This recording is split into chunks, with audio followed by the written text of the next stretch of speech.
What's up, everyone? Welcome back to the channel. And if this is your first time here, my name is Bert. Thank you so much for tuning in. I hope you hit that subscribe button and stick around for all the fun.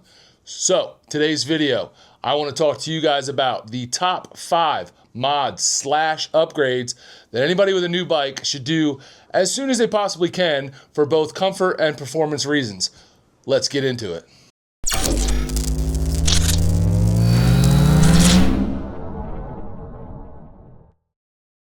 Alright guys, before we jump into today's video, I'd like to take a quick second just to say Happy Veterans Day to all of the brave men and women who sacrifice so much to serve and defend this great country. We owe you so much. We do not deserve you. And I just want to say thank you and Happy Veterans Day.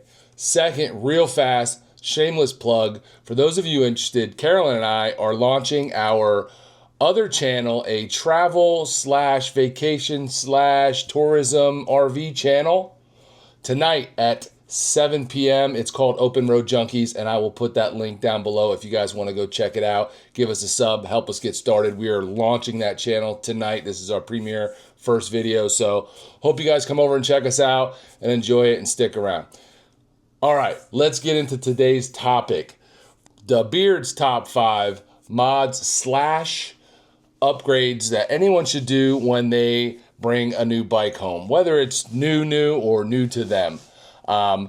This is sort of in my order of importance, but this could vary depending on who you are and what your style is. But number one, 100% suspension. Now hear me out. Don't do what I did. Don't make my mistakes. Learn from my mistakes. I had multiple motorcycles and was riding for over 10 years before I finally put on some aftermarket suspension. And oh my gosh, if you've been watching the channel, you've probably seen videos of George and I talking about it in the past when we did this to our bikes. And what a world of difference it makes, both in comfort and performance, which is why I think this is probably the number one upgrade / mod that you can do, because it gives you both. If you are someone who likes to ride aggressively, maybe a performance bagger bro, obviously you're going to get this done right away. But if you're not, and you're just somebody who rides with your significant other 2-up, it's going to make a world of difference on the way it feels and the comfort for the person sitting in the back when you're 2-up. So to me, this is hands down the number one upgrade that you could possibly do. There are so many different options out there, and I'm not going to sit here and tell you which one you should do. I know what I like. Personally, I am a huge fan of the Öhlins suspension. Love them, and I will tell you, they're kind of middle of the road with price. You can go much more expensive, and you can go much cheaper. But to me, these are perfect. They work fabulously. I noticed the difference right away, and quite honestly, how can you go wrong when this is pretty much the same suspension that most of the racing baggers are using in the King of the Bagger races? So to me, that's a sure sign that they're very good. But there are plenty of them out there. Do your research, figure out what's in your price range and what you like, and make that purchase as soon as possible. Put it on yourself if you're capable, have it installed at a rally, whatever it takes, but this is going to make a huge difference in your riding experience. Now, number 2 on my list might sound silly, but number 2 is upgrade your seat.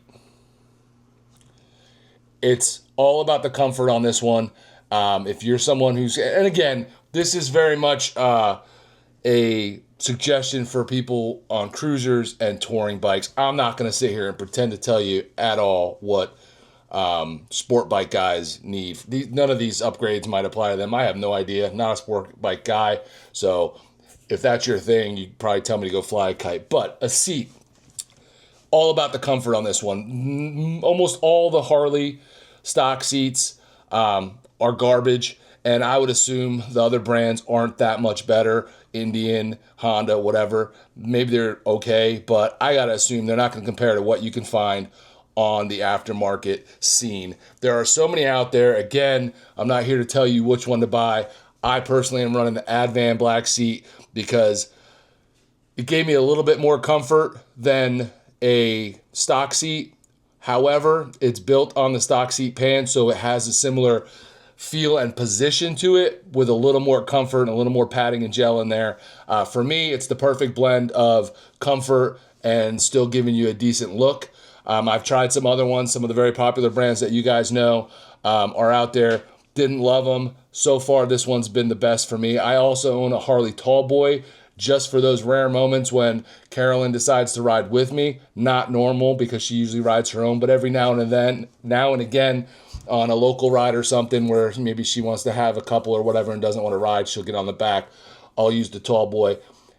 Can't give you an amazing review of that, and that's why I haven't done it yet, because I've only used it a handful of times, but it definitely gives a much nicer back seat for your passenger. So that's the Harley Tallboy. But there's a ton of them out there, a bunch of brands. Again, do your research. Any one of them is probably going to be quite superior to the stock seat. Now, number 3 to me is exhaust. Now, this can be both not cosmetic, but we're all looking for that sound in a Harley and in different cruisers, even Indian guys. You're looking for that rumble. You're looking for that sound that the stock motorcycles just can't give you nowadays with all the different EPA emissions rules and laws. So they're coming out sounding fairly quiet. So one of the first things so many guys do, a lot of guys even before they even pick it up with their new purchase, have the dealership already install something but exhaust. Now, obviously, it's going to be able to give you a much cooler sound, a much louder rumble, depending on what you do and what exhaust and what pipe you get, what kind of setup, because there are so many. Not going to sit here and act like I'm an expert on any of them. I know what I've used, and it's made a world of difference in sound. Now, also, if you are looking to do, this for the performance aspect of it, combined with some other things like air cleaners and a proper tune and maybe even a cam is really going to wake the bike up, give you a little extra pep in your step. So far, all I've got is the exhaust, the whole setup, headers, and the slip-ons, a tune, which probably could be better, and an air cleaner. But the sound alone for me is worth it, and eventually I'll get to the point where I make it performance related as well. For me, I am using the Tab 50 cal Zombies, which I absolutely love. I think sound fantastic. Some guys like them, some guys don't. That's every pipe out there, but there are a ton out there. Again, do your research. I'd say the best way to find out what you're going to want on your bike for your personal taste is to listen to these bikes at local bike nights, events, things like that.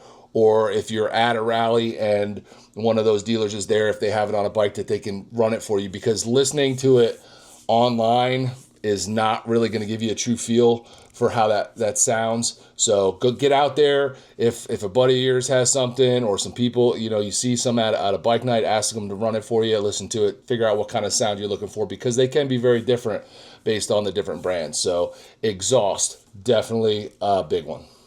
Now for me, number 4, some people might not think that you need to change this out, and maybe depending on who you are, you don't really care and you won't, but in my personal opinion, handlebars are a must, especially on a stock Harley Davidson touring bike. I feel like, especially if you're a larger person, taller person, the stock position of those bars is absolutely horrible. Your knees are hitting the ends of the grips every time you go to make turns.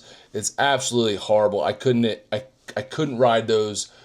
I barely rode my bike when I first bought it until I got the handlebars changed out, just because it was so uncomfortable. And quite honestly, I didn't feel like I could control the bike the way I need to. So all around was just disaster. Couldn't stand these stock touring handlebars. Now, on some of the smaller bikes, smaller cruisers, they give you some handlebars that are a little bit different, a little bit higher, almost like mini apes.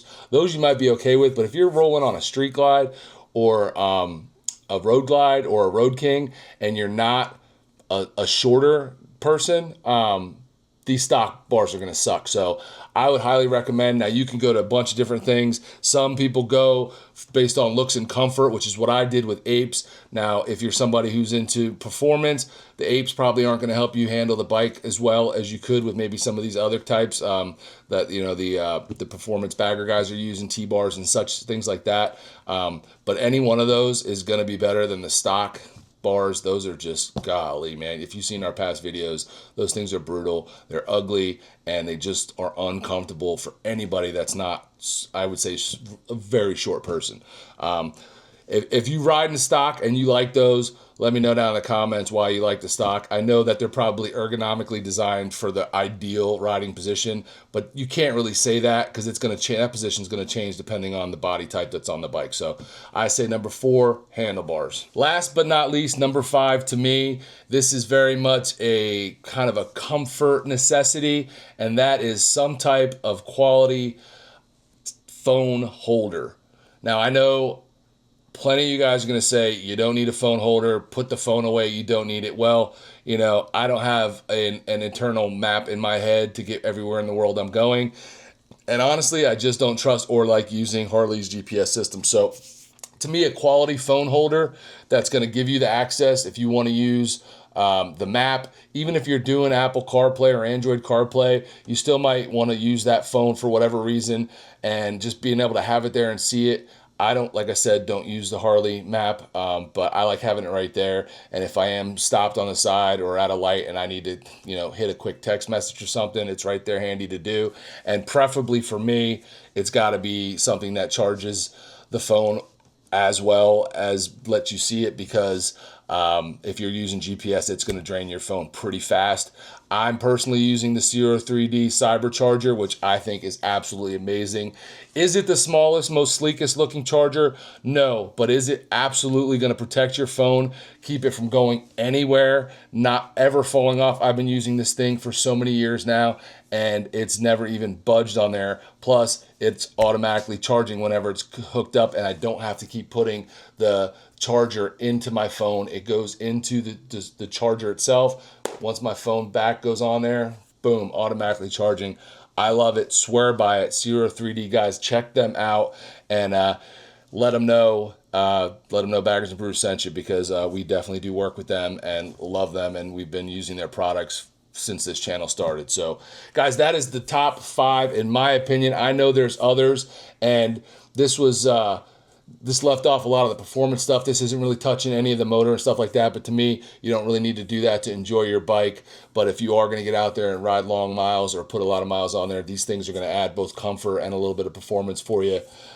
Suspension, seat, handlebars, exhaust, handlebars, and a phone holder / charger of some type are absolutely must-haves for me. First things that go on any of the bikes that I get. So, guys, let me know what you think of this list. Let me know what I left off that you think is super crucial. Let me know if you think I'm crazy. Whatever. Give me a comment down below. If you're not already subscribed, please hit that subscribe button. Hang around and join the club here at Baggers and Brews, the Brew Crew.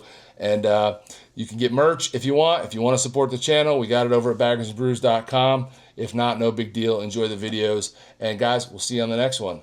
Deuces.